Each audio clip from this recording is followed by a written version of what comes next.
bonsoir à tous, je suis ravie de vous accueillir ce soir. Merci d'abord du coup au collectif Petite Enfance, Enfance, Jeunesse et au pôle de Nogent-le-Rotrou et plus largement la communauté de communes du Perche de m'avoir convié sur leur territoire à m'exprimer sur ce sujet de la communication avec les enfants. Et puis surtout, merci à vous d'avoir répondu à cette invitation. Je suis ravie de vous découvrir aussi nombreux et je me réjouis de partager avec vous ma vision de la communication avec les enfants. Alors pour laisser le temps au dernier qui aurait encore envie d'arriver et de ne pas se sentir bousculé, je vais vous donner quelques petites informations pratiques. J'ai prévu de faire un premier temps d'échange, questions-réponses à peu près à mi-parcours de la présentation, histoire de ne pas trop vous assommer. Il y en aura un deuxième à la fin, si bien que ça devrait nous amener aux alentours de 22h. Et ensuite, pour ceux qui le souhaitent, vous avez une table de ressources bibliographiques des livres que j'ai apportés, vous pourrez consulter à l'issue pour continuer à nourrir votre inspiration, ce qui nous emmènera jusqu'aux alentours de 22h30. N'hésitez pas aussi, si vous souhaitez des ressources supplémentaires, je vous ai d'ailleurs préparé une petite liste des lectures, donc n'hésitez pas à la prendre sur la table au fond. N'hésitez pas aussi, si vous voulez d'autres ressources, des liens, peut-être même les actualités, laissez votre adresse mail. Pensez juste à l'écrire visiblement parce que souvent je récupère des adresses mail que je n'arrive pas à exploiter et j'en suis bien désolée pour les personnes qui attendent peut-être de mes nouvelles. Dernière petite information pratique, j'ai mon mari qui est dans la salle qui va filmer ma présentation, ce qui me permettra de la mettre en ligne après sur mon site et puis il prendra quelques petites photos de l'assemblée de dos. Alors si ça vous pose le moindre souci par rapport au droit à l'image, surtout n'hésitez pas à le dire, à vous manifester. Il n'y a pas de problème, on pourra gérer. Je vais boire un petit peu parce que j'ai un petit chat dans la gorge.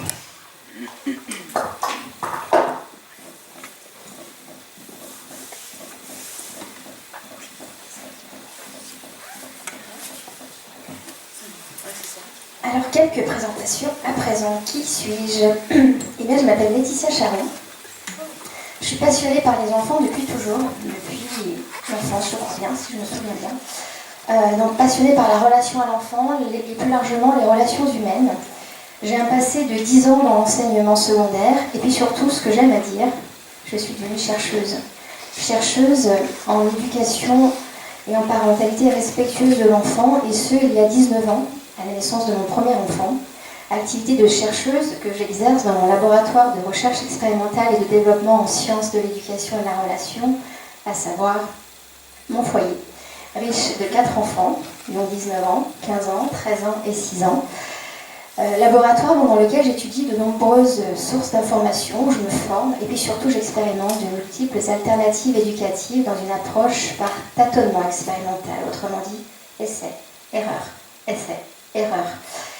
Que de tubes à essai et d'éprouvettes cassées, que de réactions chimiques explosives dans ce laboratoire en tant que femme, épouse, mère parfaitement imparfaite. Alors ça développe du coup une bonne dose de remise en question, de travail sur soi, de lâcher prise, d'improvisation, d'adaptation, de créativité. Le tout parsemé aussi prononcé par tout ce qui a trait aux apprentissages et aux pédagogies alternatives, et aussi pour le partage et les échanges, sans doute un héritage de mon passé d'enseignante.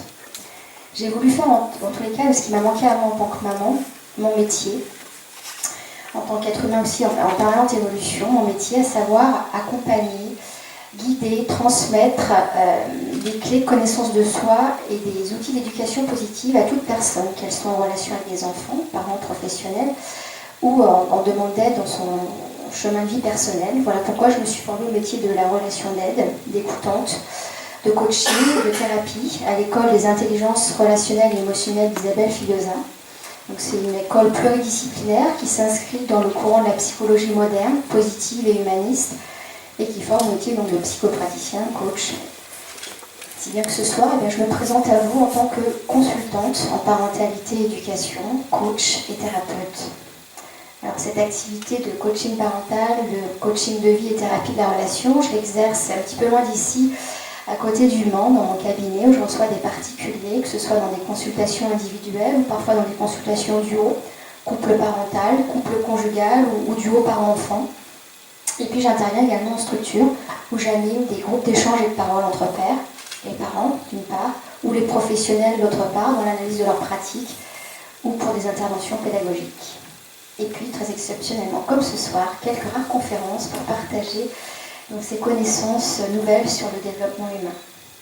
Alors mon propos pour présenter mon intervention, ça va être effectivement de vous présenter ce que j'ai appris, ce que j'ai expérimenté, autrement dit mon point de vue qui est forcément subjectif. Et en même temps, mon intention c'est de vous planter l'état d'esprit, le décor de cette communication respectueuse de l'être humain, en vous présentant des grilles de lecture, des clés de compréhension, et puis en vous présentant surtout les outils de communication qui, moi, m'ont le plus inspiré. Alors mon propos plus largement, il s'inscrit dans le courant en plein essor de l'éducation positive, ce courant qui se développe partout dans le monde et donc en France en particulier, même si c'est un petit peu plus lent. Il n'y a qu'à voir toutes les ressources bibliographiques qui explosent actuellement sur le marché, tous les articles, les ateliers pour les parents qui existent, et puis les interventions comme ce soir qui se développent. Alors, cette éducation positive qui devient même une expression de langage courante, c'est en train de se divulguer. Vous l'avez peut-être entendu être qualifié aussi différemment, comme éducation non violente, bienveillante, respectueuse, empathique, consciente. J'ai envie de dire, peu importe le qualificatif, le problème d'un qualificatif, c'est que c'est assez réducteur. Ça peut même être connoté jugement. Alors, même si je ne les retrouve pas forcément dans tous ces qualificatifs, j'ai quand même les employés parce qu'ils nous permettent d'avoir un référentiel commun. Et mon propos de ce soir, il va être aussi beaucoup nourri par toutes les dernières connaissances dont on a accès aujourd'hui sur le développement humain, qui sont issues de champs scientifiques très récents, les sciences humaines et sociales depuis 50-60 ans, qui nous ont permis de découvrir ce dont l'être humain a besoin pour créer et entretenir de bonnes relations.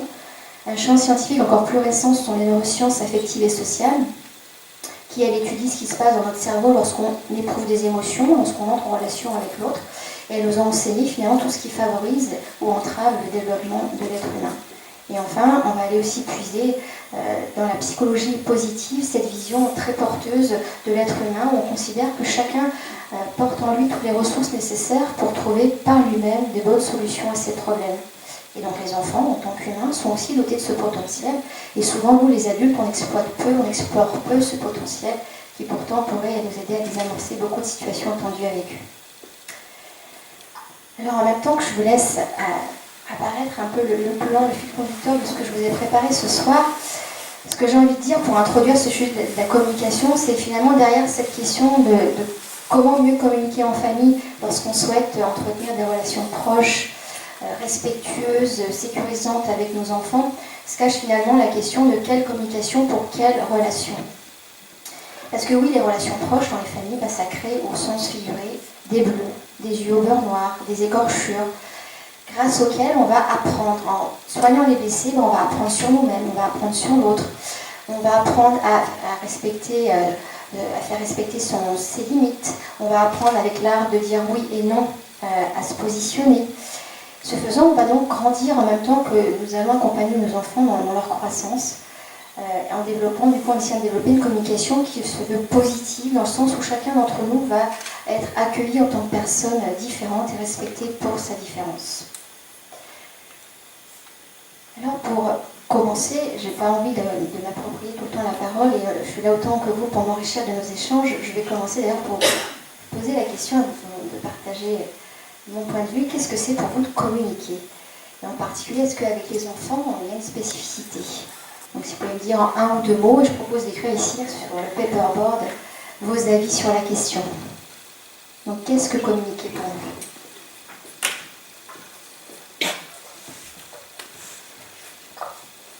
Échanger. Alors, j'ai entendu échanger.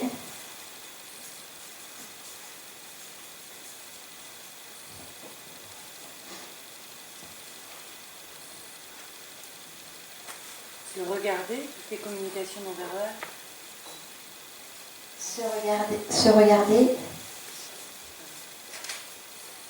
Et j'ai entendu communication non verbale.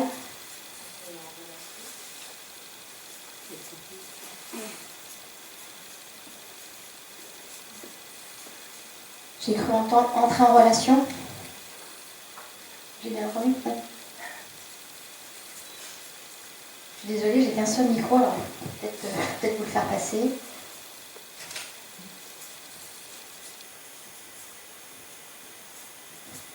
S'écouter. S'écouter.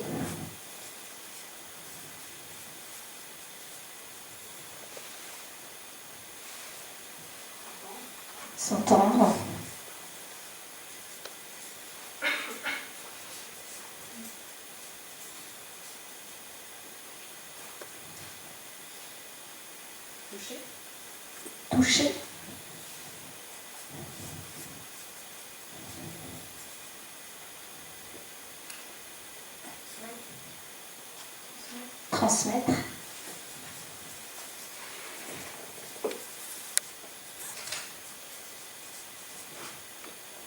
S'enrichir l'un l'autre.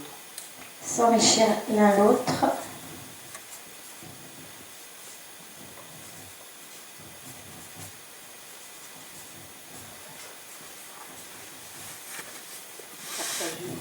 Partager.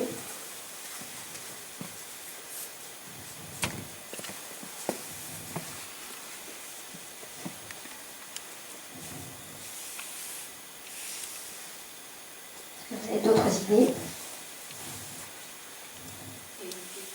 Éduquer.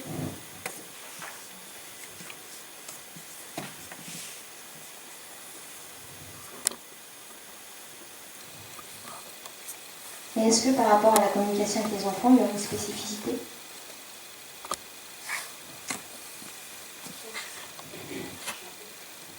J'ai pas entendu. Chanter.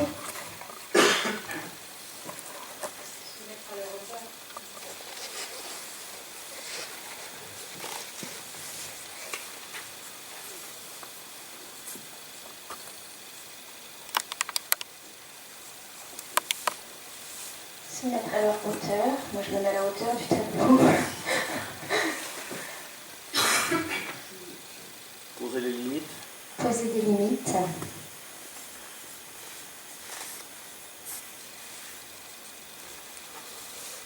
Et bien, on peut encore écrire 2 idées si vous en avez encore.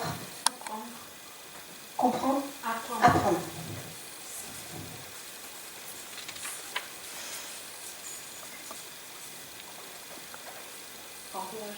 Encourager.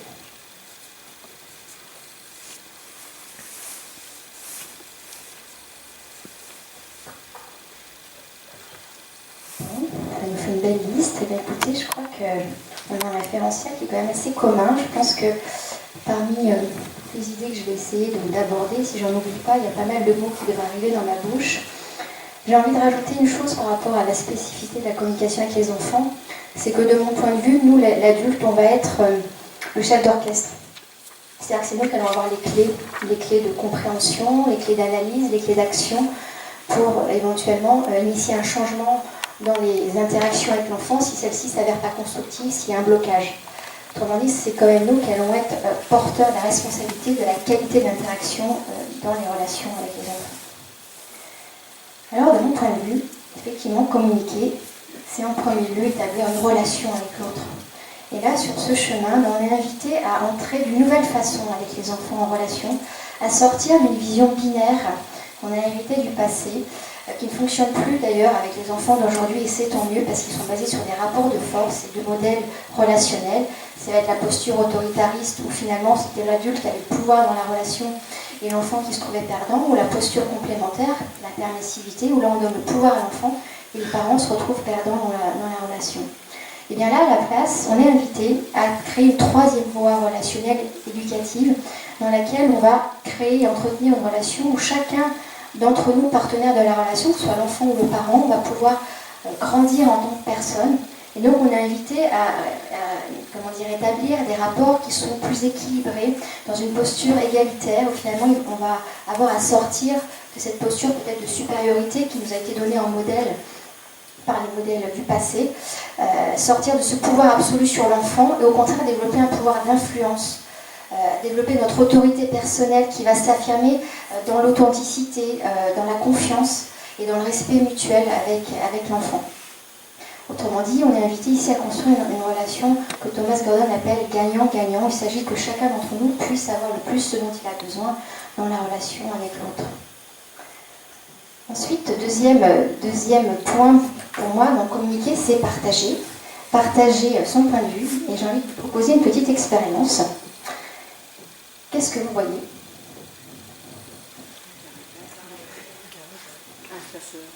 Alors j'entends un classeur, un carré vert, un rectangle blanc. A priori, on voit la même chose.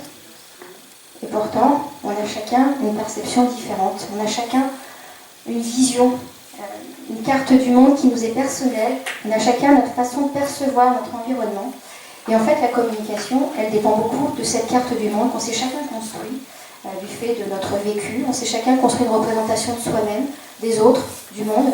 Et que finalement, ce qui va compter dans la communication, c'est pas de s'arrêter au message, mais c'est d'aller créer peut-être un pont entre ces deux cartes du monde et d'aller visiter ce qui se passe de l'autre côté pour essayer de partager effectivement nos visions qui sont différentes et trouver à mettre en commun ces deux visions, comme dit Jacques Salomé. Ensuite, effectivement, si c'est partager son point de vue, c'est donc échanger de l'information, c'est transmettre, émettre, recevoir un message, et donc autrement dit parler et écouter, pour effectivement essayer d'impacter l'autre. Et là, on va utiliser pour cela notre moyen de communication qui est le plus sophistiqué dans le règne animal, à savoir le langage. Il s'est développé chez nous grâce à notre cerveau évolué qui est le néocortex. Ce moyen très sophistiqué où on va s'exprimer effectivement avec des mots, mais pas que, avec aussi une intonation de voix, une douceur, une chaleur dans la voix, une posture corporelle. Autrement dit, notre message, il va être porté et par des mots et par, comme dit ce thérapeute danois, Jesper Juul, qui m'a beaucoup inspiré pour préparer cette présentation, et j'en reparlerai tout à l'heure pour vous inviter à vous plonger dans ces lectures. Autrement dit, on va aussi partager ce message avec une musique. Et que si on veut réussir à mobiliser l'autre, à l'impacter, il va s'agir d'être en adéquation entre les mots qu'on utilise et la musique qui va porter ces mots. Autrement dit, pour reprendre ce qui a été dit tout à l'heure, ce qui va être déterminant dans notre communication, c'est notre attitude, notre langage corporel, non verbal, parce que 80% de la communication passe par notre corps. Et en fait, la plupart des choses qu'on dit aux enfants, la plupart des choses ne restent pas, ou très brièvement, les impactent peu. Ce qui va compter, ce qui va les influencer durablement, ce qui va les impressionner longuement, ce sont nos actions, nos actes, comment on va se montrer à eux, comment on va interagir dans le monde, comment on va incarner qui on est, où là on va effectivement laisser une trace dans la perception de l'enfant. Donc c'est important d'apprendre à faire attention, à être cohérent entre ce que je montre et ce que je dis. Parce que quand il y a une discordance, une dissonance entre les mots que j'emploie et la façon dont je me montre, eh bien, ce qui va être retenu, ce n'est pas le message, c'est la dissonance, la discordance.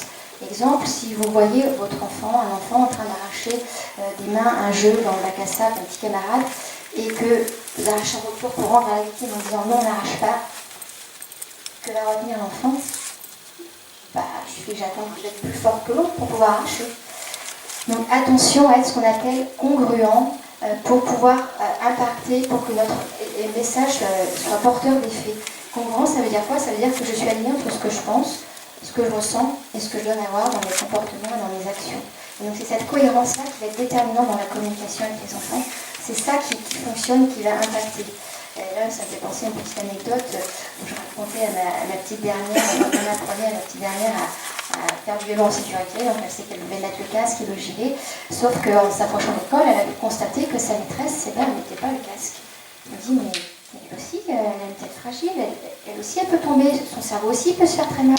Il faut qu'on aille lui dire qu'il faut qu'elle mette un casque. Et nous voilà, aller voir la maîtresse en disant que ça serait mieux qu'elle mette un casque. Alors, bon, sur le coup, ça n'a pas produit d'effet, mais depuis quelques années, maintenant, on voit cette maîtresse avec un casque, donc peut-être qu'elle a entendu le message. En tous les cas, nos enfants, ça va être comme des détecteurs d'incohérence. Dès qu'on va montrer quelque chose de différent avec ce qu'on dit, autrement dit, fais ce que je dis et pas ce que je fais, vous pouvez être sûr que c'est le message le plus anti-éducatif et anti-pédagogique qui soit. Donc attention, apprenons à transmettre ce que l'on est en tant que personne, c'est apprenons à transmettre à nos enfants ce qu'on pense, ce qu'on ressent avec authenticité, parce que oui, les enfants, ils ont besoin de savoir ce qu'on veut pas, ce qu'on apprécie, ce qu'on n'apprécie pas. Ils ont besoin de nous voir incarner ce qui est important pour nous, incarner nos valeurs avec exemplarité, ce qui ne veut pas dire être parfait. Chassons définitivement cette injonction très néfaste dans notre relation à nous-mêmes, nos enfants.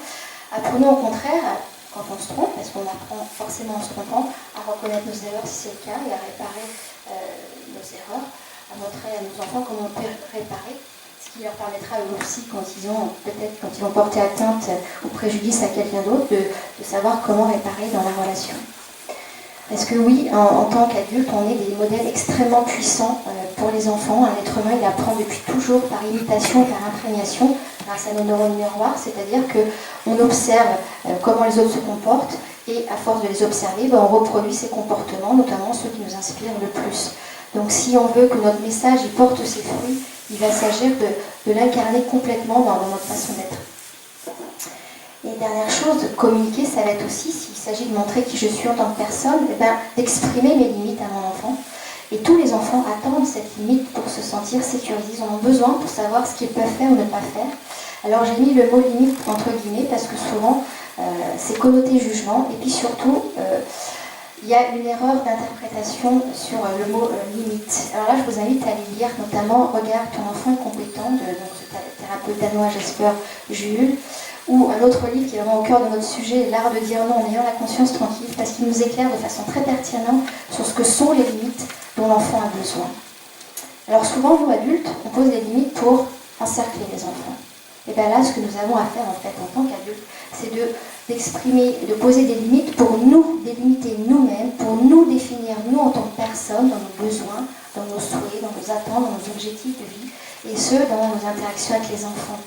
Ce qui va nous demander, au lieu de poser des limites à l'enfant, d'exprimer mes limites avec sincérité, avec authenticité, avec surtout conscience de moi. Qu'est-ce qui est important pour moi, quel est mon besoin du moment, quel est mon objectif.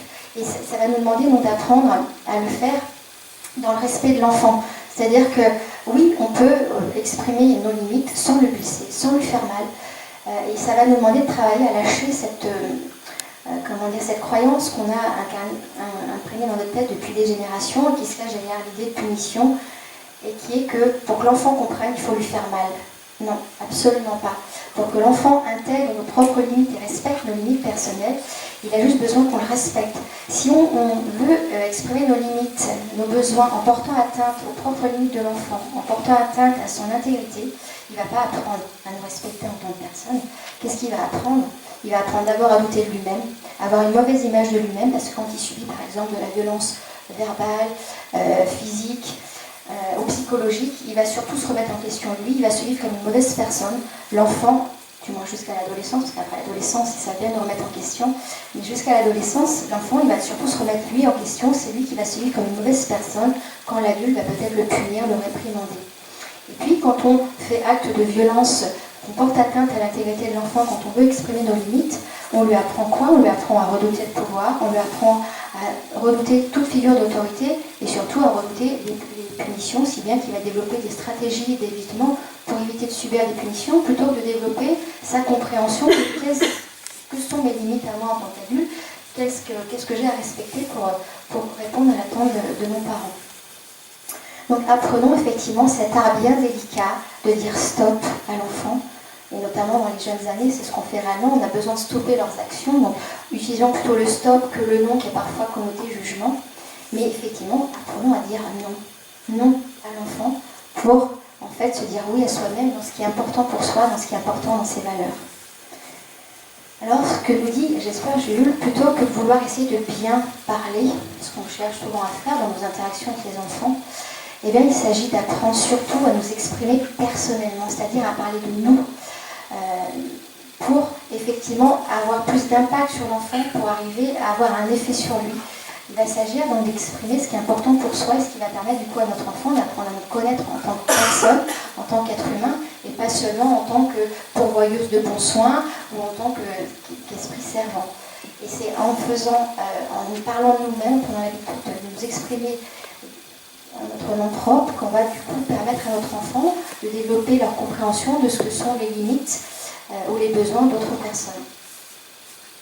Alors ça va nous demander de sortir de ce langage social qui est extrêmement valorisé dans notre culture, où finalement on accorde plus d'importance aux mots qu'à cette musique dont je vous parlais tout à l'heure, où ce qui compte surtout c'est de parler convenablement, de parler poliment, mais au final ça ne va pas du tout créer de la proximité, de l'intimité dans la relation, et puis surtout ça va montrer beaucoup de limites dans nos relations proches, familiales, notamment quand on est dans des situations conflictuelles. Souvent ce qui va se passer, c'est que ça ne va pas nous aider à résoudre la problématique, mais ça risque de dégénérer en dispute, parce qu'au lieu de nous exprimer en parlant de nous-mêmes, on risque de parler de l'autre, de parler sur l'autre, et du coup ça entraîne souvent des attitudes blessantes, ou peut-être on va même arriver à insulter l'autre, si bien que ça ne va pas résoudre la situation tendue. En plus, souvent, comme nous en tant qu'adultes, on ne sait plus comment exprimer nos besoins, comment exprimer personnellement nos attentes. Et bien souvent, on va se mettre à développer un langage qui va se trouver assez artificiel. Par exemple, c'est ce qui se passe quand on va parler de nous à la troisième personne. Maman, elle veut que tu ranges ta chambre maintenant. Ou non, mon petit chéri, là, je veux pas que tu touches mon ordinateur, je t'avais déjà expliqué, quand tu seras plus grand, je t'apprendrai à t'en servir. Est-ce que nous, dans notre quotidien, on parle de nous comme ça à la troisième personne? Imaginez, dans nos échanges entre adultes, si je disais « Ah, ce soir, Laetitia, elle a pas envie de s'occuper des enfants. » Ou « Oh là, Jean-Charles, il a pas envie de te parler. » Au niveau de l'impact et du respect que ça va produire sur l'autre concernant nos limites, il ne faut pas s'attendre à ce que ça le mobilise énormément. D'autre part, souvent, comme on ne s'exprime pas personnellement, on va souvent envelopper notre langage, un langage double, avec peut-être des attitudes blessantes, blâmantes sur l'enfant, du genre pourquoi est-ce que ta chambre, il faut toujours qu'elle ressemble à une poubelle? Et du coup, les enfants, notamment quand ils sont jeunes, eh bien, ça va beaucoup les perturber. Ils vont avoir du mal à savoir quel message il faut prendre au sérieux. Est-ce que c'est les mots ou la musique? Et puis alors les enfants plus grands, notamment à l'adolescence, eux, ils vont vraiment plus du tout écouter ce qu'on dit. Ils vont ou bien répondre sur le contenu en disant bah non, ma chambre c'est pas une poubelle. Ou alors sur la musique, en tous les cas, ils vont souvent nous confronter en disant mais pourquoi tu ne peux pas demander clairement ce que tu veux, j'ai pas envie de deviner. Ils ne vont pas avoir envie de déballer. Donc apprenons à la place de ce langage ou social ou artificiel ou double à exprimer ce qu'on ressent réellement, à exprimer nos pensées, à nous exprimer clairement dans ce qu'on ressent, dans ce qu'on veut. Autrement dit, à développer ce que j'espère Jules appelle un langage du cœur. On va parler de nous. Et ce faisant, eh bien, effectivement, on ne risque pas de blesser l'autre, on ne risque pas de l'offenser et de porter atteinte à ses propres limites. Au contraire, il va se sentir touché, parce que c'est le but de notre message, on veut le toucher. Donc il va peut-être être triste, il va peut-être être contrarié, il va peut-être être porté à réfléchir, mais en aucun cas, quand on va s'exprimer personnellement en parlant de soi, il va se sentir offensé. Donc ça va être par exemple de dire, au lieu de dire, vous pouvez pas arrêter de faire du bruit pour une fois, ce soir je suis fatiguée, je vais aller me reposer pendant un petit temps, je me demande de rester tranquille pendant une demi-heure. Ou de dire, au lieu de on ne coupe pas la parole à une grande personne, je voudrais finir de parler à ma femme et après je pourrais te parler. Ou par exemple, au lieu de dire à l'enfant qui vient vous solliciter parce qu'il a envie de jouer avec vous, non, je n'ai pas envie de jouer avec toi pour l'instant, je préfère finir de regarder mon émission télévisée ou mes informations et je pourrais être disponible avec toi ensuite. Donc apprenons effectivement à parler de nous, de ce dont on a besoin, ce qu'on attend pour que l'enfant puisse comprendre quelles sont nos limites personnelles. Et là, ça va produire un effet, ça va créer du contact, de la proximité avec l'enfant. Alors le petit mot magique qui va permettre effectivement d'apprendre à notre enfant à entendre quelles sont nos limites, c'est effectivement le non. Le non, il arrive dans le développement humain très très vite. Dès la 2e année de vie, d'ailleurs, l'enfant apprend à dire non avant de dire je. Il le dit quand? Au moment où il sort de cette première année de vie où finalement il a été dans ce qu'on appelle l'étape de dépendance. Il réalise qu'il est une personne distincte de la personne qui s'occupe de lui. Souvent c'est sa maman, et ça peut être un substitut parental ou son papa, peu importe. Il réalise qu'il est une personne distincte et il va construire sa personnalité. Et c'est en apprenant à dire non qu'il va réussir à distinguer qui il est lui, qu'est-ce qui le distingue des autres. Et donc il va être dans une étape où il va construire sa personnalité. Et quand il dit non, il n'est pas en train de s'opposer, c'est vraiment l'image négative qu'on a portée à tort sur cette étape fondamentale du développement humain. Il est juste en train de s'exprimer, d'exprimer sa personnalité, de construire et de développer sa confiance en sa personne propre. Je sais ce que je sens, je sais ce que je veux, je sais ce que je pense, je sais ce dont j'ai besoin.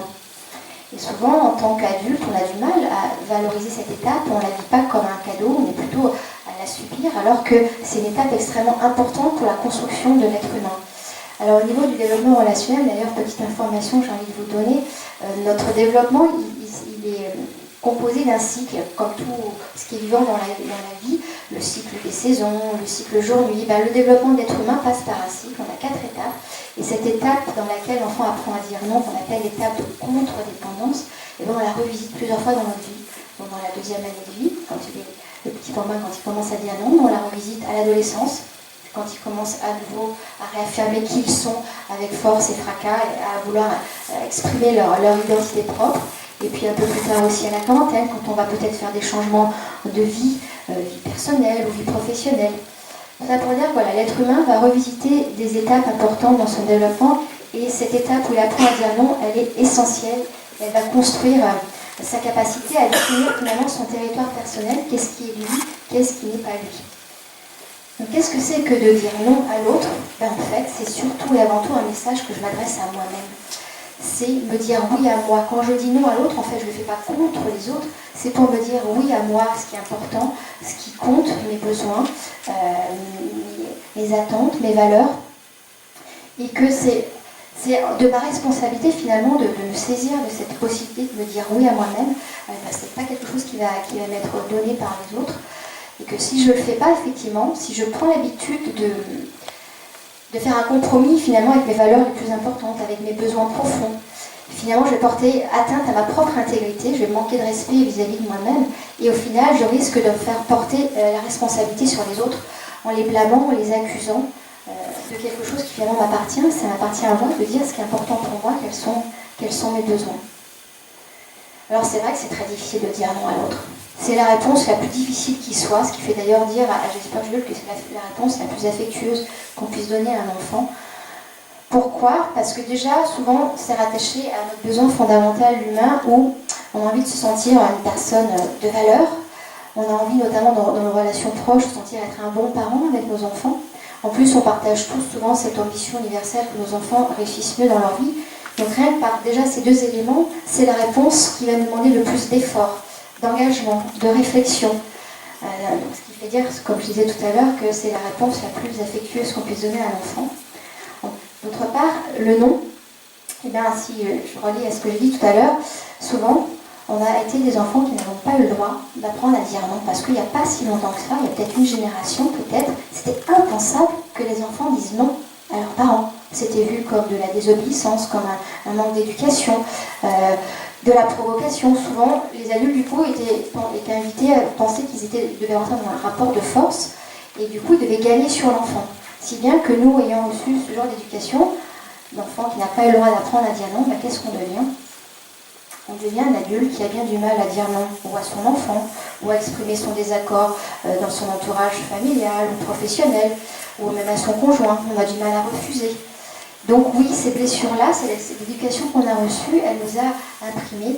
Et donc, en fait, on est un petit peu défaillant dans nos compétences relationnelles pour apprendre à dire non. Et c'est finalement la chance d'avoir des enfants. Parce que grâce à eux, ils vont nous inviter. Et le fait d'avoir des enfants, ça va nous permettre d'apprendre justement à dire non, à développer cette compétence relationnelle qu'on n'a pas eu l'occasion d'apprendre quand nous étions nous-mêmes enfants. Et puis dernière chose qui fait que c'est difficile de dire non à son enfant, c'est que ça va forcément créer une réaction chez lui, de frustration. Alors quand est-ce qu'on commence à dire non à son enfant? Comme je disais tout à l'heure, dans la deuxième année de vie, une fois que l'enfant sort de son étape de dépendance, où il réalise qu'il est une personne distincte de soi, et bien, il va commencer à explorer son environnement, et là, du coup, on va commencer à dire non, d'autant qu'il va pouvoir commencer aussi à répondre à ses besoins par lui-même. Et bien, quand on dit non à son enfant, forcément, ça va le rendre peut-être triste, contrarié, en colère. Et comment il va exprimer cette émotion qui le traverse? Ça va faire pleurs. Et pleurs, ça va être la réaction naturelle de décharge de l'émotion que ça a généré. Sauf que voir son enfant pleurer, faire une crise de rage, c'est difficile pour nous, on n'a pas envie de rendre son enfant triste. Et pourtant, quand il fait ça, il est juste en train d'apprendre à progresser dans l'apprentissage de la frustration. Il est en train juste d'apprendre à se libérer d'une tension qui est arrivée dans son corps. Et donc c'est très positif. Donc ne soyons pas trop bouleversés quand l'enfant exprime sa frustration par des pleurs. Au contraire, autorisons-le à pleurer. Évitons d'aller y mettre une connotation jugeante et négative en le critiquant, en le blâmant, en l'humiliant. Mais au contraire, pour l'aider à traverser d'autant plus vite sa frustration, ayons l'habitude de donner peut-être un petit peu d'empathie avec une remarque qui pourrait signifier je ne pensais pas que tu voulais cette chose-là à ce point-là, ou alors je vois que tu es très déçu et j'espère que ça va vite aller mieux. Donc il est essentiel pour nous en tant qu'être humain d'apprendre à refuser à l'autre, que ce soit pour nous, pour notre relation à nous-mêmes et nos relations à nos proches, et pour nos enfants. Refuser, ça fait partie d'un des 4 verbes indispensables de la relation humaine qu'il est indispensable de savoir conjuguer pour entretenir et développer de bonnes relations avec les autres. Alors, quels sont ces 4 verbes?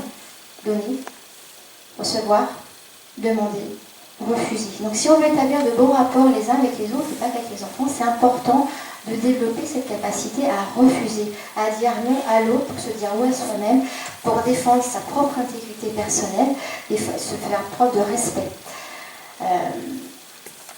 Et du coup, permettre à nos enfants d'apprendre en retour aussi, puisque, comme je le disais, on apprend par imitation. S'ils nous voient être des adultes qui incarnent, qui apprennent à dire non, eux aussi vont apprendre à dire non. Et donc, soyons des familles où on donne le droit aux enfants de nous dire non aux frères et sœurs, aux parents. Valorisons cette étape-là, ce qui ne veut pas dire du tout céder, être d'accord et se mettre à genoux dès que l'enfant nous dit non, mais c'est reconnaître le droit de défendre son intégrité, son individualité, et du coup de développer une communauté où chacun d'entre nous pourra se sentir respecté dans ce qu'il est d'individuel, ce qui va rendre cette communauté plus forte et qui évitera du coup la soumission ou l'individualisme. Et en fait, tant qu'on n'aura pas appris à se dire oui à soi-même, on ne pourra pas dire oui de tout cœur à l'autre. Tant qu'on n'a pas appris à dire non à l'autre, on ne peut pas lui dire oui. Oui, c'est quand même ce petit mot qui est le message d'amour par excellence, le symbole de la confiance qu'on a plaisir à donner à l'autre, mais qu'on ne peut donner qu'à une seule condition, lorsqu'on a eu la liberté de dire non, quand on ressent authentiquement comme ça. C'est un besoin universel d'être libre, de pouvoir dire non à l'autre, pour pouvoir ensuite développer notre capacité à dire oui de tout cœur. Et si on ne ressent pas cette liberté de dire non à l'autre, en fait, on va se retrouver dans 3 postures souvent humiliantes. C'est de dire un oui mou, de se retrouver à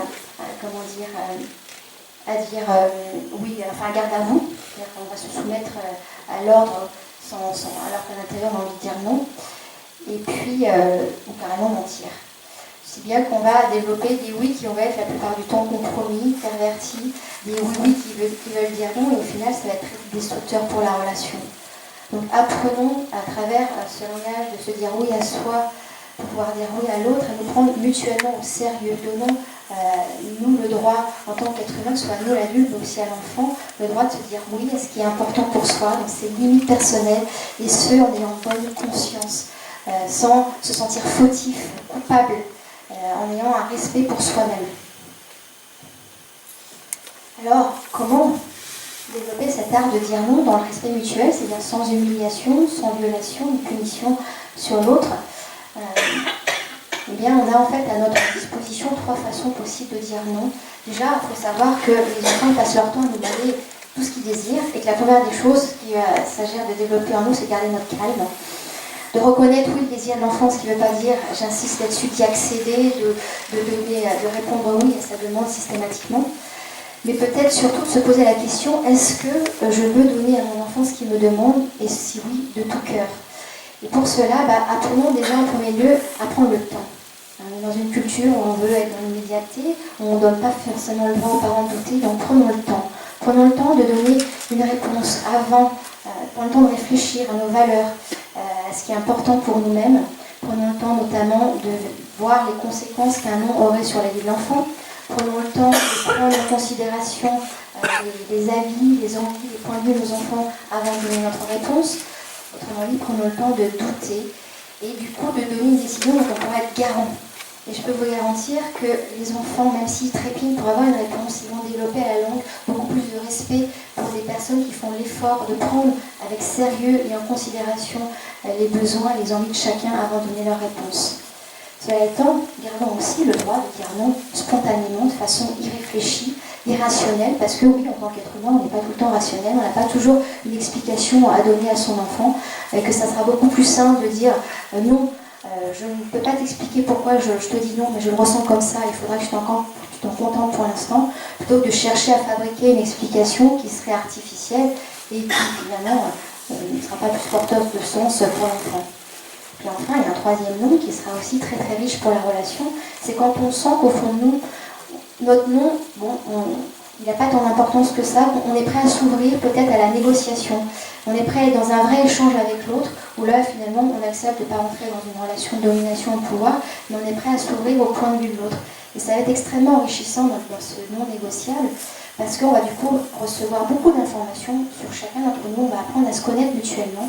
Et là aussi, quand on finit par lâcher ce non après une bonne négociation avec l'enfant, eh ben, ça va nous faire gagner beaucoup de respect de la part de l'enfant, bien plus que si on maintenait notre posture d'adulte à se vanter de moi je ne me laisse jamais influencer par la position de l'autre.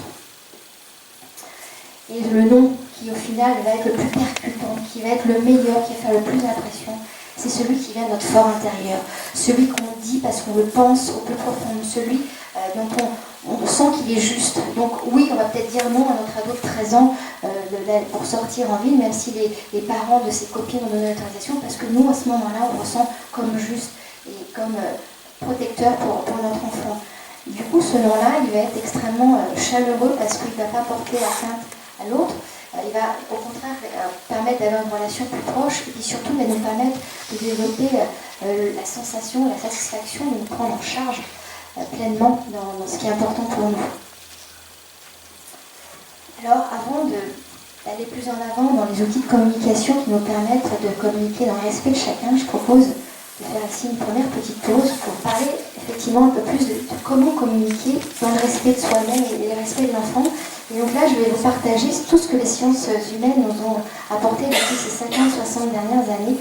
Alors dans les courants de pensée, moi, qui m'ont le plus inspiré, ils sont tous outre-Atlantique, ils sont tous inscrits dans la psychologie humaniste, issus notamment de ce grand penseur Carl Rogers.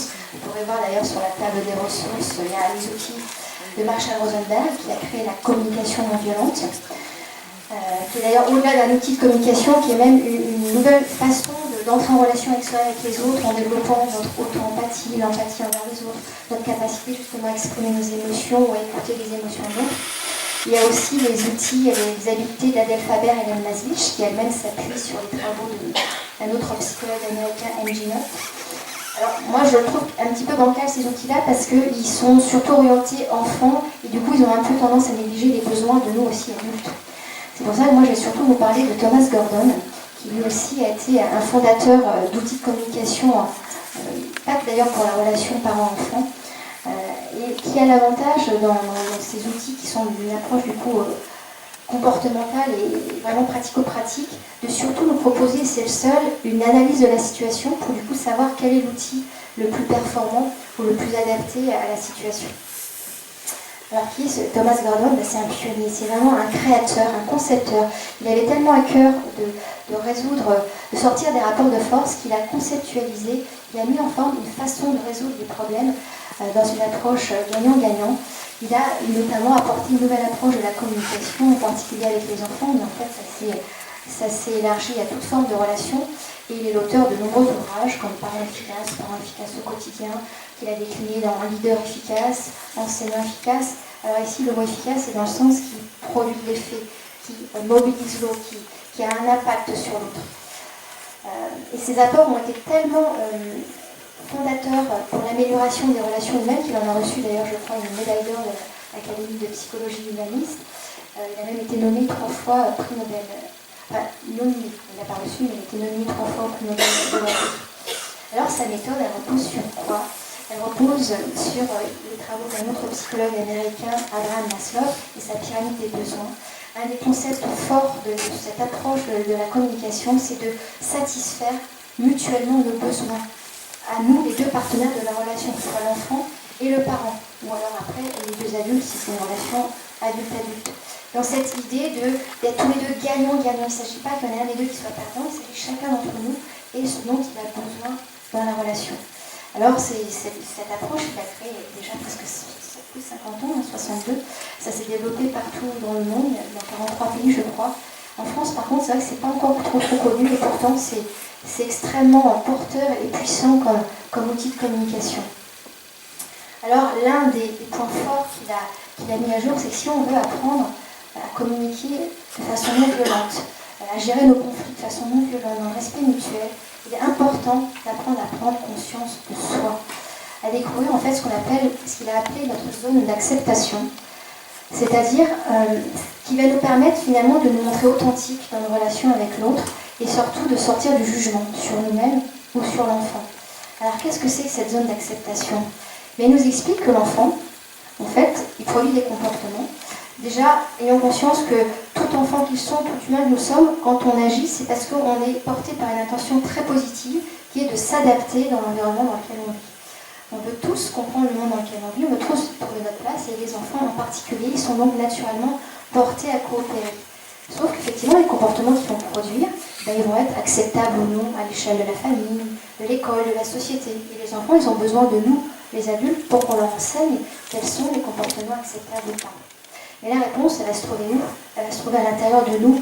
Ça va se trouver sur comment ça nous impacte, nous, le comportement de notre enfant.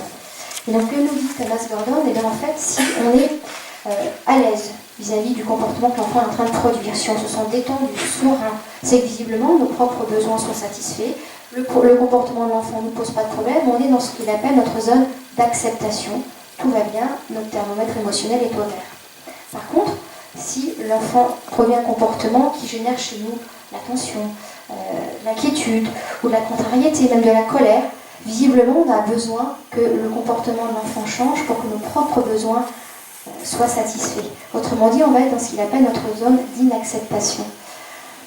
Et donc la réponse est à relier à comment je me sens à l'intérieur de moi pour savoir si le comportement de mon enfant est acceptable ou pas, si j'ai besoin qu'il change ou pas. Et ce qu'il faut savoir, c'est que cette frontière entre ces deux zones, elle est naturellement fluctuante. Naturellement, notre seuil d'acceptation, il va varier. Il va varier en fonction de 3 facteurs d'influence. Le premier, ça tient à nous, humains, nos humeurs, nos états d'être. Si on est détendu, serein, notre zone d'acceptation aura tendance à être plus grande. Si au contraire on est stressé, fatigué, c'est notre zone d'inacceptation qui aurait tendance à grandir. Exemple, votre enfant est tout heureux de vous retrouver après une semaine où vous êtes parti en déplacement professionnel, vous avez des gros dossiers à présenter, vous êtes stressé, fatigué, vous avez été stressé, du coup vous rentrez, vous êtes fatigué. Lui, il n'a qu'une envie, c'est partager un bon moment avec vous, il vous a préparé un spectacle, un concert, de la danse, enfin bref, il est là tout plein, tout feu, tout flamme. Ça risque pas forcément de vous faire très envie, vous avez juste envie d'être au calme. Il vous fait la même proposition un week-end, alors vous avez pu vous reposer, vous avez pu vous détendre, là vous allez pouvoir vous dire « Waouh, quel calme d'artiste mon enfant !» Et du coup, le même comportement de votre enfant, il ne va pas vous faire le même impact. Deuxième facteur qui va influencer notre capacité à accepter ou pas les comportements de nos enfants, c'est l'environnement dans lequel va se produire le comportement de l'enfant. Imaginez l'enfant qui a besoin de courir, crier, il fait ça dans le parc. Il fait ça la même chose dans votre salon au milieu des invités, ou il fait ça dans la salle d'attente bondée du docteur, ça ne risque pas du tout de vous impacter de la même façon.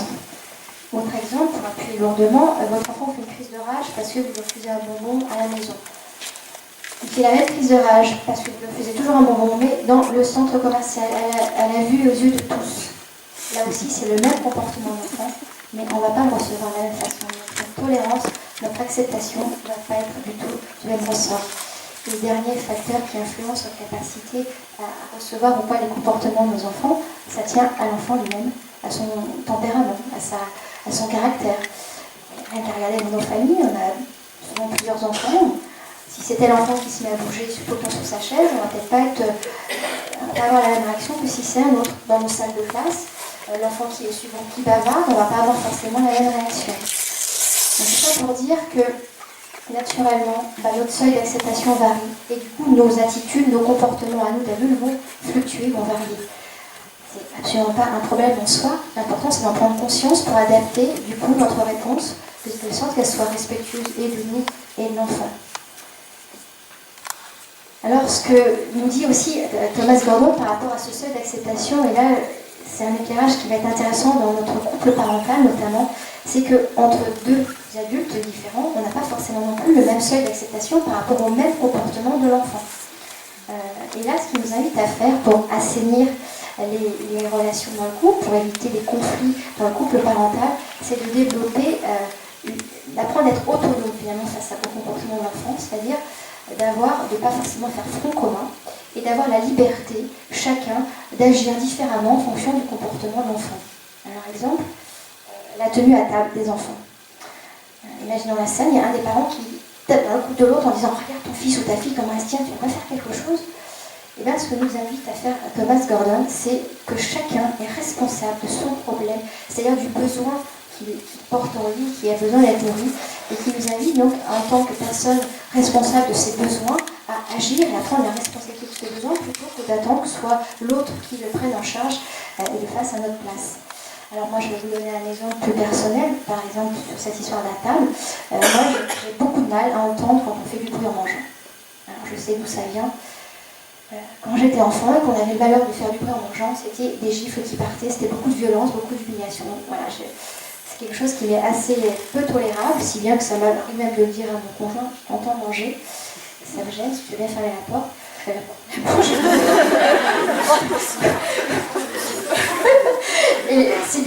Par exemple, ma petite dernière, elle le sait, donc régulièrement je lui fais le rappel, je t'entends manger, est-ce que tu veux bien fermer ta bouche, ta porte. Et elle, du coup, elle a tellement bien compris parce que je lui ai expliqué, elle dit oui, parce que toi, quand tu faisais du bruit en mangeant, bah, tu te prenais une gifle. Alors du coup, elle fait l'effort pendant 5 minutes de fermer sa bouche. Bon, 5 minutes après, peut-être qu'il faut recommencer. Mais voilà, ça permet de se positionner dans le respect de soi et le respect de l'autre. Alors oui, apprenons à être des personnes distinctes en tant qu'adultes vis-à-vis de nos enfants, à prendre la responsabilité de nos besoins personnels. C'est ça qui va assainir les relations dans le couple. Alors bien sûr, de temps en temps, on aura besoin de faire front commun, et c'est ok aussi. Faisons des réunions aussi avec nos enfants quand il s'agit d'un sujet où on veut présenter un même son de cloche. Ça n'empêche que apprendre à exprimer devant les enfants des points de vue divergents, c'est très enrichissant. Ça fait partie de l'éducation aux relations humaines, parce que deux individus différents, forcément des points de vue différents. Par contre, effectivement, apprenons à le faire dans le respect mutuel, en laissant de la place au point de vue de l'autre. Là, je pense à un autre exemple, la troisième qui a invité récemment une copine pour faire une soirée pyjama. Très exceptionnellement, elle a acheté des bonbons parce que c'est le genre de choses. Bon, voilà, moi, j'ai beaucoup de mal. Bon, elles ont mangé des bonbons, sauf qu'en allant leur dire au revoir, je vois que les bonbons sont dans la chambre. Ce avec quoi j'étais absolument pas d'accord. Et bon, la question, j'ai demandé à papa, il était d'accord. Bon, d'accord. Son père a dit oui. C'est ok. Par contre, sache que si tu m'avais demandé à moi, je t'aurais dit non. Parce que se coucher en ayant les dents qui ont mangé des bonbons, pour risque de carie, c'est pas top. Donc je lui ai donné ma position. J'ai quand même validé la position du papa. Ça m'a permis quand même de préciser après à ma mari que peut-être qu'on pourrait réfléchir à cette question quand il y a des bonbons, sur quoi finalement il était plutôt d'accord. Mais n'empêche que dans la situation, j'ai respecté la position qui était prise par l'autre parce qu'il n'y avait pas à y revenir dessus et que c'était ok aussi que son point de vue soit entendu et entendable. Ce qui en fait va être surtout angoissant pour les enfants, c'est quand ils vont se sentir objets du conflit. Donc si on apprend effectivement à exprimer nos points de vue divergents dans le respect mutuel, en accueillant chacun et en s'écoutant mutuellement, ça ne sera pas porteur d'inquiétude ou comment dire, ça ne sera pas défavorable pour l'enfant. Alors un autre point qui est essentiel dans la communication bienveillante et bienveillante, et c'est là aussi un des concepts élaborés par Thomas Gordon, c'est d'apprendre à identifier qui a le problème.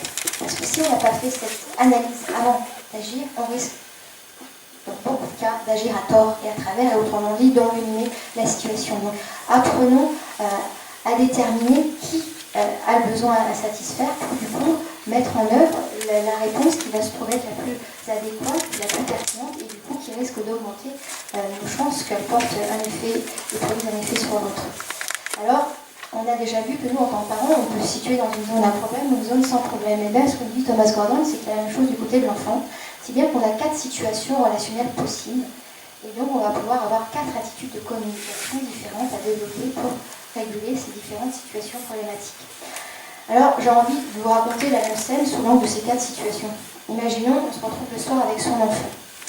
Premier jour, je suis dans la cuisine en train de préparer le repas, toute contente, j'ai une bonne journée, j'ai des nouveaux clients qui sont arrivés, j'ai des structures qui vont demander une conférence. Donc, toute contente, je vais pouvoir partager ces bonnes nouvelles avec la famille en préparant un bon repas. Sur ces entrefaits, voilà l'aînée qui rentre de lycée, toute heureuse, en disant « Ah maman, il faut que je te raconte en cours de philo, j'ai pensé à toi ». Et nous voilà à 4 mains dans la cuisine en train de préparer le repas et à partager, à échanger un bon moment. Donc ce que chacun a eu de plaisant dans sa journée, sa joie qu'il a eu à vivre sa journée. On est tous les deux dans notre zone sans problème, on va pouvoir nourrir la relation, l'enrichir.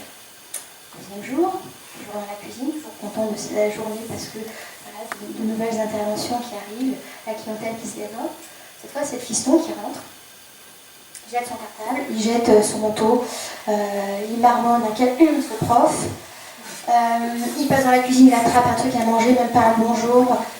Vous avez presque envie de le reprendre, c'est comme ça qu'on rentre, on laisse les affaires traîner, on ne dit pas bonjour, en plus on se montre mal poli.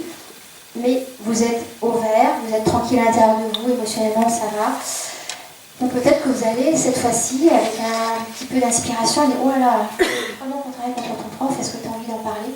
Et peut-être que votre enfant va se saisir la perche, il va peut-être effectivement rester avec vous dans la cuisine pour parler de son problème, parce qu'il y a une injustice, peut-être le prof lui a mis une note qu'il estime pas appropriée, peut-être qu'il a reçu une punition qu'il trouve inacceptable, que sais-je. En tous les cas, après ce temps d'échange où vous aurez écouté votre enfant, peut-être qu'il va repartir voilà, ragaillardi, rasséréné. Peut-être qu'il va du coup ramasser son sac, son manteau, le remettre à sa place sans même que vous lui demandiez quoi que ce soit. Peut-être même qu'il va du coup aller dans sa chambre, faire vite fait ses devoirs, redescendre en disant écoute maman, j'ai pas grand chose à faire, si tu veux, je peux aller chercher la petite sœur à la danse. Et en plus, il coopère. Yes. Donc, on aura ici la zone où l'enfant a le problème. On a vu déjà la façon dont j'ai réagi, quel genre d'outil on va pouvoir mettre en œuvre.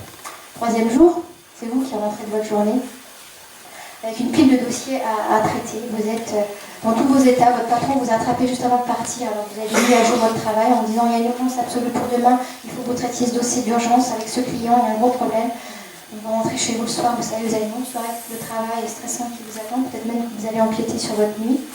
Alors on va rêver un peu, vous êtes un peu en retard, vos enfants ont pris l'avance, ils ont fait leur devoir, et comme ils commencent à avoir faim, ils ont même commencé à mettre la table, peut-être même commencé à faire le repas, que sais-je, puis alors du coup, ils sont contents, tout va bien, ils ont envie de jouer, mettre la musique à fond, c'est très bruyant, sauf que vous n'avez qu'une envie, dans une ambiance calme, qu'on ne vient surtout pas vous déranger, pour pouvoir faire le travail que vous avez à faire. Vous êtes, vous, dans votre zone à problème. Et puis, dernière situation, c'est la fin de semaine, de rentrer votre enfant et vous tous les deux d'une dure semaine. Alors peut-être que lui, il a eu sa semaine d'évaluation. Sous ses entrefaits, il a peut-être eu une dispute avec son meilleur ami. Vous, de votre côté, la journée a mal démarré, vous êtes tombé en panne de voiture, si bien vous êtes arrivé en retard à votre rendez-vous professionnel. Du coup, vous avez enchaîné plein de galères derrière pour essayer de remettre à jour le retard. Au final, vous rentrez chacun stressé, vous avez besoin de vous détendre, vous avez peut-être besoin d'un bon bain, dans la douceur, sans bruit autour, sauf qu'à côté, il y a votre enfant qui met la musique à fond, qui fait du basket dans sa chambre, qui a besoin, lui, de se déstresser en faisant beaucoup de bruit.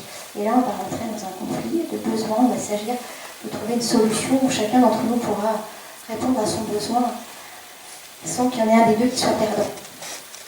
Et donc, on voit ici qu'à travers ces quatre situations, on a des défis différents. Alors la méthode que Thomas Gordon a mis en œuvre, elle a clairement comme objectif d'agrandir notre zone sans problème, qu'on va pouvoir effectivement améliorer déjà en nous informant sur le développement de nos enfants, leurs besoins, pour adapter du coup nos attentes à leur étape de développement, qu'elles soient réalistes. Mais surtout, ça va nous demander d'apprendre de nouvelles techniques de communication, deux ensembles de techniques qui vont permettre d'élargir cette zone sans problème, en apprenant d'une part à être agent d'aide, comme il dit Thomas Gordon, c'est-à-dire qu'on va apprendre des techniques d'aide qui vont permettre d'accompagner notre enfant dans la résolution de ses problèmes. On ne va pas les résoudre à sa place, mais on va l'aider à trouver une résolution à ses problèmes. Et puis l'autre ensemble de techniques, ça va être des techniques de confrontation, où cette fois on va essayer d'influencer nos enfants quand c'est nous qui avons le problème, et donc essayer de réduire le nombre de problèmes que l'enfant nous cause par ses comportements. Et au final, on aura du coup une zone verte beaucoup plus grande, on va pouvoir avoir nos besoins mutuels qui vont être satisfaits, on aura du coup davantage de temps à partager ensemble pour jouir de notre vie en commun, et du coup enrichir la relation. Alors quels sont ces outils ? Comment effectivement communiquer avec nos enfants dans la bienveillance, comment les amener à modifier leur comportement sans les contrôler, comment les amener à prendre en considération nos besoins, toujours sans les contrôler.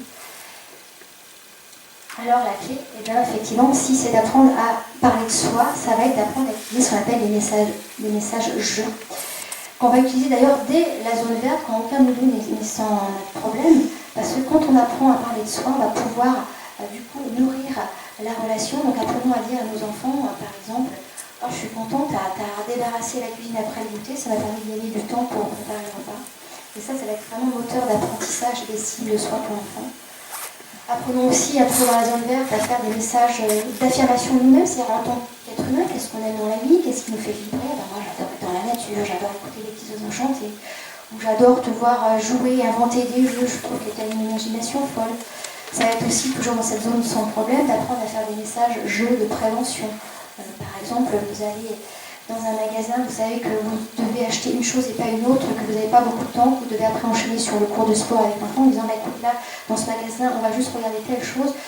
Une prochaine fois, on y reviendra si tu as besoin de regarder d'autres éléments, mais pour ce soir, ça va pas être possible.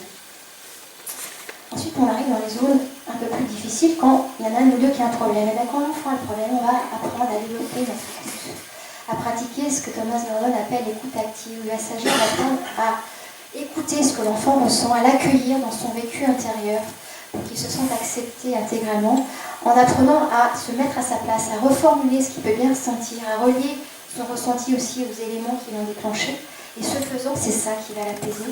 C'est ça qui va après apaiser son cerveau émotionnel, permettre à son cerveau qui réfléchit d'être mobilisé et du coup de pouvoir élaborer des solutions aux problèmes qu'il va rencontrer. Ensuite, quand c'est moi qui vais avoir le problème, c'est important d'apprendre à formuler des messages-jeux de confrontation, à parler en mon nom, au lieu de dire tu devrais faire tes devoirs maintenant, bien plutôt essayer de voir la différence d'impact que ça va avoir sur vos enfants. J'ai peur que tu n'aies pas le temps de faire tes devoirs si tu n'y es pas maintenant. Au lieu de dire à votre ado tu roules trop vite, j'ai peur que tu aies un accident si tu continues à rouler aussi vite. Autrement dit, apprenons en nous exprimant des messages à décrire clairement le comportement qui nous pose problème. Apprenons à exprimer ce qu'on ressent avec clarté, avec authenticité. Et apprenons à montrer l'effet concret et tangible que ça a sur nous. C'est ça qui va donner envie à l'enfant de changer son comportement tout en préservant la relation. Exemple, ton cartable et ton manteau sont dans le passage. Je me sens vraiment très agacée parce que ça m'empêche de passer. Et souvent, en disant juste ça, il n'y a même pas besoin de rajouter une demande derrière en disant bah, je voudrais que tu ramasses. Rien qu'en disant comment ça nous impacte, on peut le dire d'ailleurs avec une vraie colère montrée physiquement, si vraiment c'est ce qu'on ressent, du moment qu'on est cohérent et authentique avec ce qui se passe pour nous, souvent ça va suffire à ce que l'enfant trouve quel est le comportement qui va nous permettre de nous sentir mieux, parce que les enfants ont naturellement envie de coopérer, ils ont envie de contribuer aussi à notre bien-être. Et le dernier point, c'est quand on est tous les deux en situation de conflit de besoin. Et là, il va s'agir d'élaborer ensemble une solution gagnant-gagnant en apprenant à nous écouter mutuellement, en apprenant à écouter, à accueillir toute la légitimité du besoin de chacun. Et ensuite, on va négocier sur la stratégie pour répondre à ces deux besoins qu'on aura identifiés dans une écoute mutuelle. Alors là où Thomas Gordon attire notre attention, c'est que Neurone Miroir oblige, on a modélisé les façons de se comporter qu'avaient nos parents, les générations d'avant nous. On a notamment, il a répertorié ça, 12 attitudes, 12 réponses qu'on sort régulièrement dans nos relations avec les enfants. Alors en soi, ces 12 postures, elles posent pas de problème, sauf dans un cas, quand l'enfant a un problème, quand il a lui-même un besoin à combler. Eh bien, si par exemple, vous testez, je l'ai fait pour vous, de rassurer votre adolescent, par exemple, qui a un problème avec son image corporelle qui change. Donc, par exemple, vous allez vous la rassurer votre fille parce que sur sa beauté physique. Vous allez vous la rassurer votre garçon sur sa musculature. Parce que malheureusement, dans notre société, la bonne image de soi est sur le paraître et sur ces critères-là dans notre société du paraître. Et bien, observez la réaction que ça va générer chez vos enfants. Et peut-être vous allez avoir des réponses du genre « Forcément, tu me trouves belle, t'es ma mère ». Ou tu comprends rien à rien, il y a l'autre qui s'en va au moment où vous essayez d'argumenter que faire la musculation à 13 ans, c'est peut-être pas l'idéal, ils sont encore en pleine croissance. Autrement dit, vous allez avoir probablement des réactions d'agressivité, de repli, de rejet. Est-ce qu'en tous les cas, votre enfant se sent mieux avec son problème d'image de soi? Visiblement non. Est-ce qu'il va continuer à avoir confiance en votre parole d'adulte? Pas sûr. Donc vraiment l'idée, quand l'enfant a le problème, et c'est ce que défend Thomas Gordon, c'est déjà de ne pas prendre la responsabilité de trouver une solution à son problème, parce que quel être humain finalement a cette sagesse infinie pour trouver de bonnes solutions aux problèmes des autres? Personne. Et pourtant, nous, en tant qu'adultes, en tant que parents, c'est ce qu'on s'est mis comme croyance qui est absolument impossible à tenir et qui vient à plomber lourdement la relation. Lâchons ça, faisons confiance que c'est l'enfant qui porte en lui les réponses à ces problèmes et que, au contraire, en développant notre écoute empathique, sans jugement de ce qu'il est en train de traverser, c'est ça qui va l'apaiser, c'est ça qui va lui permettre d'élaborer des stratégies, des solutions à ces problèmes. Donc développer son écoute empathique, ça veut dire quoi? C'est essayer de se mettre à la place de ce que l'enfant ressent, d'imaginer ce qu'il va bien sentir. L'empathie, c'est quoi? C'est cette capacité à ressentir ce que l'autre ressent tout en gardant son propre ressenti, ce qui n'est à ne pas confondre avec la sympathie, où là on fusionne avec le ressenti de l'autre pour que ça devient notre propre ressenti. Donc en développant notre empathie, on va pouvoir du coup reformuler ce qui se passe pour son enfant en mettant des mots sur ce qu'il est en train de vivre, et c'est ça qui va l'aider à prendre conscience de lui. Et du coup, une fois que son cerveau émotionnel sera apaisé, le cerveau qui réfléchit va pouvoir élaborer.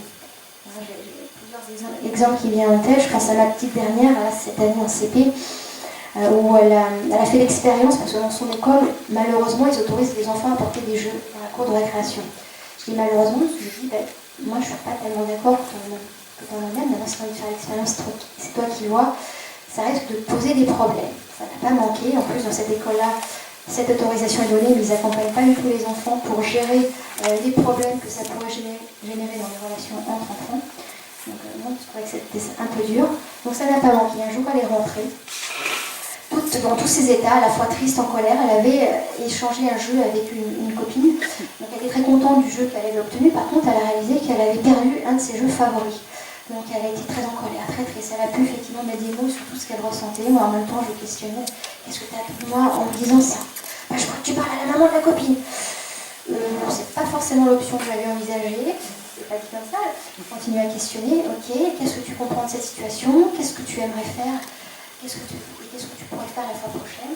Bref, elle a donné des réponses. Et au final, après sa pause déjeuner, avant même que ce soit l'heure de repartir à l'école, elle m'a dit maman, quand est-ce que je retourne à l'école? Je veux retourner voir la copine en question. Alors elle avait envie de tester un truc, je sais pas trop quoi. On avait juste convenu que le soir, quand je la retrouverais, et ben, je me mettais à sa disposition si jamais elle avait besoin, parce que j'étais OK pour peut-être parler à la copine et partager à sa copine ce que ressentait ma fille. C'était ce avec quoi j'étais OK d'intervenir. Quand je l'ai récupérée le soir, je me suis bien mordu les lèvres.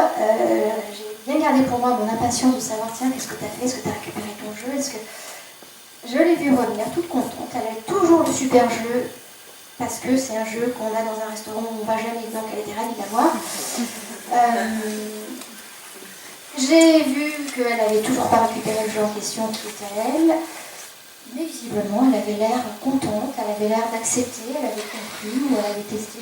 Je ne sais pas comment elle a solutionné son problème, en tous les cas, il n'y avait plus de problème pour elle. Et finalement, c'est ça aussi le message que je tiens à vous dire, quand on va être comme ça, écoutant pour nos enfants, il va falloir qu'on travaille à gérer notre frustration par avoir les effets de notre écoute. Souvent, votre écoute, elle va se terminer par un bisou sur la joue, merci maman d'avoir écouté, et puis plus rien. Vous ne savez pas trop comment l'enfant va retourner dans la situation avec son professeur ou avec ses copines, parce que je pense à mon aînée qui, quand elle a décidé d'être végétarienne, elle a eu beaucoup de remarques des autres, donc c'était pas facile à affirmer, puis au final, elle a trouvé la posture qui va bien, maintenant elle n'a plus du tout de remarques sur ses choix alimentaires. Donc voilà, on n'a pas le retour sur investissement, et c'est ça un enfant. Un enfant, en fait, quand tout va bien, il ne va pas en parler. C'est quand ça ne va pas qu'effectivement il va avoir des comportements d'agressivité ou de repli sur lui-même pour signifier qu'il y a un truc qui ne va pas. Et là, effectivement, si nous, on est OK à l'intérieur, parce que faire de l'écoute, ça demande d'être pas encombré par nos propres émotions. Ça, vous ne pouvez pas le faire, ce que je suis en train de vous décrire, si vous avez votre thermomètre qui est dans le rouge, votre thermomètre émotionnel, si vous êtes vous-même touché par ce que votre enfant vit. Vous ne pourrez pas, dans une écoute qui va pouvoir l'aider à s'apaiser et à trouver lui-même des solutions. Donc attention aussi à prendre soin de vous dans ces moments-là.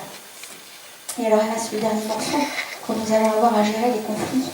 Alors déjà, le conflit, il faut savoir que c'est naturel, c'est normal, c'est sain, c'est même obligatoire dans toute relation humaine. Tout simplement parce que deux individus qui vivent ensemble n'ont pas forcément les mêmes envies, les mêmes besoins, les mêmes émotions au même moment. Du coup, nous allons apprendre à gérer nos conflits, sauf qu'on a rarement eu cet enseignement et souvent, comme on ne sait pas gérer les conflits, ça dégénère en dispute, en violence. Et que parfois on a tellement peur que ça dégénère qu'on préfère éviter le conflit.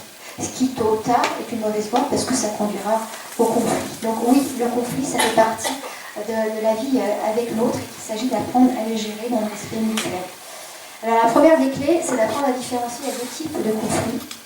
C'est les conflits de besoins, qui sont, j'allais dire, les plus faciles, et puis les conflits de valeurs.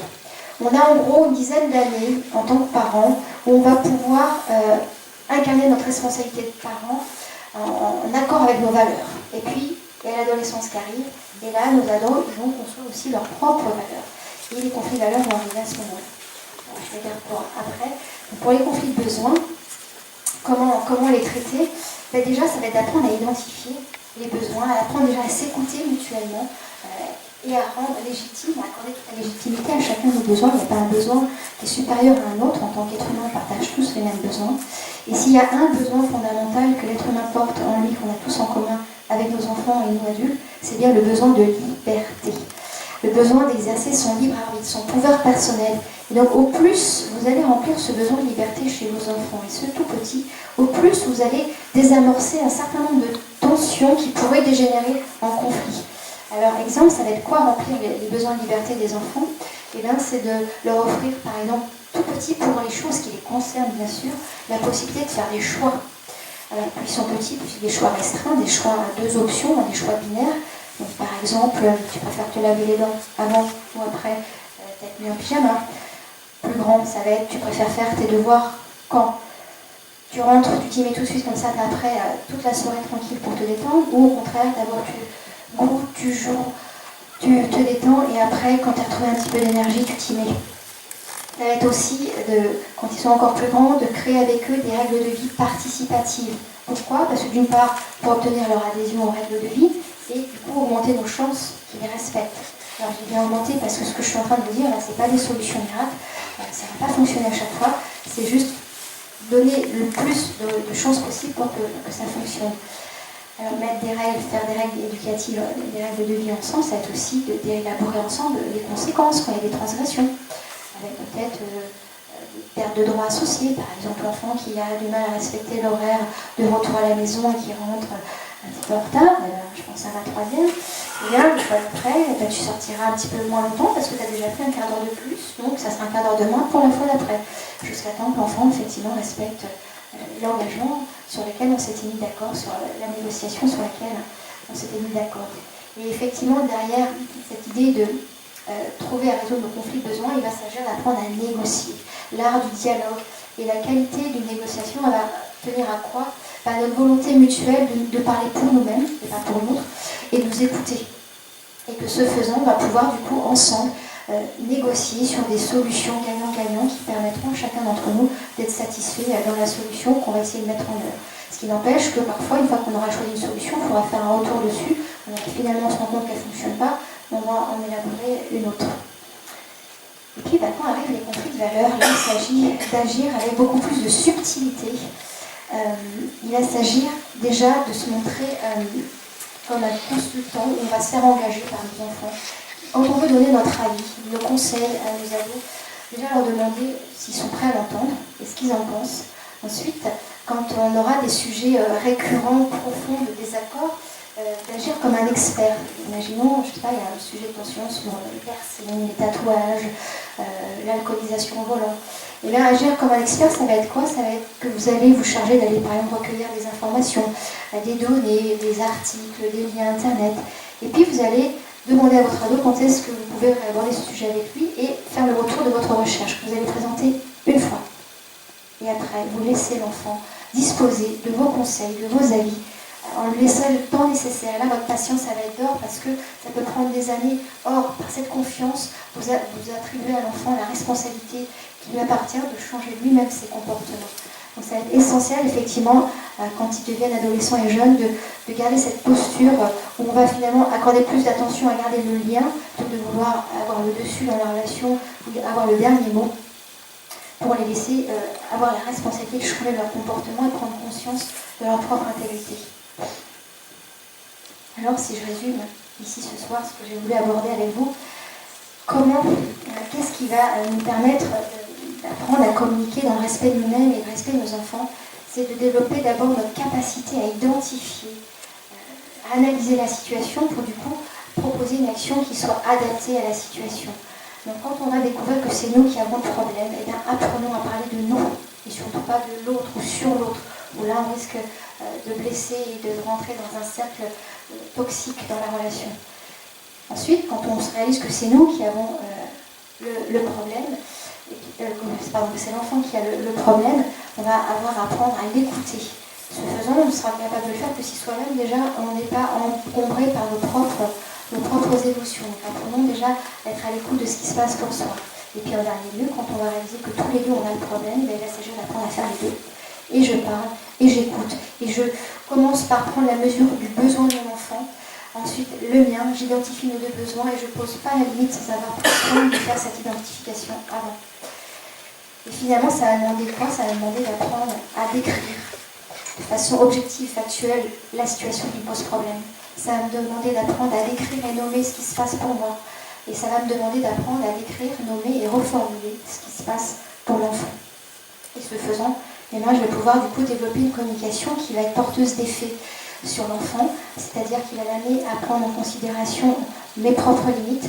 Et mon autorité personnelle, en fait, elle va se développer, elle va s'asseoir à chaque fois que je vais me montrer ouvert, que je vais prendre la responsabilité de la qualité d'interaction avec mon enfant, c'est-à-dire que je vais éviter de rejeter la responsabilité sur les épaules ou que je vais rejeter la responsabilité sur le conjoint. Et plus je vais me montrer du coup authentique, plus je vais respecter mes propres limites, mes propres besoins, en prenant la responsabilité de les remplir par moi-même, plus je vais respecter aussi l'intégrité physique et psychologique de mon enfant, et plus effectivement je vais rentrer dans un cercle vertueux où finalement mon estime de soi va grandir, la capacité de me comprendre, de mon entourage et de me respecter va grandir aussi, et au final je vais avoir des relations où j'aurai moins de solitude, où je serai moins frustrée, puisque finalement il y aura plus de lien entre nous deux. Et au cœur finalement de cette approche, ce qu'on est, c'est cette authenticité qu'on va avoir à développer, une relation authentique d'abord envers nous-mêmes, qu'est-ce que je ressens, qu'est-ce que je vis, qui est important pour moi, et ensuite une relation authentique envers les enfants. Et finalement, au cœur de cette approche, ce qu'on met, c'est la qualité de la relation qu'on souhaite tisser avec les enfants, en incarnant donc ces valeurs fortes dont nous parle, j'espère, Jules, qui est donc l'authenticité, la responsabilité individuelle et personnelle, l'intégrité, et puis une valeur qu'il a inventée, qu'il appelle l'équidignité, c'est-à-dire qu'en tant qu'être humain, on est équivalent en dignité humaine, en respect humain. Alors si je conclue par un petit secret d'éducation, si on traite un enfant avec affection, dans le respect de ses limites, en l'écoutant, eh bien, il écoutera à son tour l'adulte que nous sommes, il respectera à son tour nos limites, et surtout, il fera la plupart des choses qu'on lui demande. Alors oui, peut-être, pas tout de suite, peut-être pas avec le plus grand enthousiasme, mais il le fera. Et là, je termine avec une dernière exemple, c'est la troisième, encore pas plus tard que récemment. Elle fait de l'équitation et elle nous avait bien servi la buanderie et le garage, donc je suis allée la confronter là-dessus. Quand j'ai vu la tête qu'elle a fait, j'ai eu très peur qu'elle fasse mal la tâche de balayer. Du coup, je lui ai signifié sans doute très mal parce qu'elle m'a fait un retour assez percutant. Mais j'ai le droit de ne pas être contente, c'est pas pour autant que j'ai mal balayé. Oui, t'as raison, ma chère, c'est vrai. Ok. Merci pour votre attention.